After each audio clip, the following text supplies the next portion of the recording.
Zee 24 तास एक पाऊल पुढे।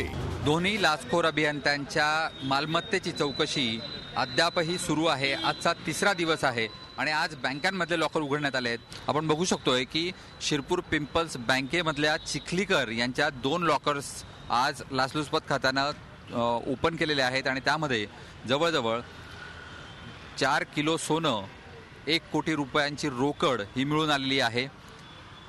हे केवळ एकाच बँकेतलं आहे, मात्र अशा अनेक बँका नाशिकमध्ये आहेत। याचबरोबर IDBI bank, Mahindra Kotak bank अशा बँकांमध्येही या दोन्ही अधिकाऱ्यांच्या मालमत्ता आहेत। या दोघांचीही या ठिकाणी छापे टाकण्यात आलेले आहेत आणि सर्व मालमत्ता जर आपण एकूण चेक केली तर जवळजवळ ही 15 ते 20 कोटींच्या घरात जाण्याची शक्यता या ठिकाणी निर्माण झालेली आहे। एकूणच 24 तास लॉकर्स आणि त्या लॉकर्समध्ये असलेला काळा पैसा हे या प्रकरणामुळे समोर आलेले आहेत आणि त्यामुळे शहरातले लॉकर्स, बँका इतक्या मोठ्या तेजीमध्ये का चालतात याचा उलगडाही आज झालेला आहे। व्हिडिओ जर्नलिस्ट सोनू भिडेसह योगेश खरे, झी मीडिया, नाशिक। झी 24 तास एक पाऊल पुढे।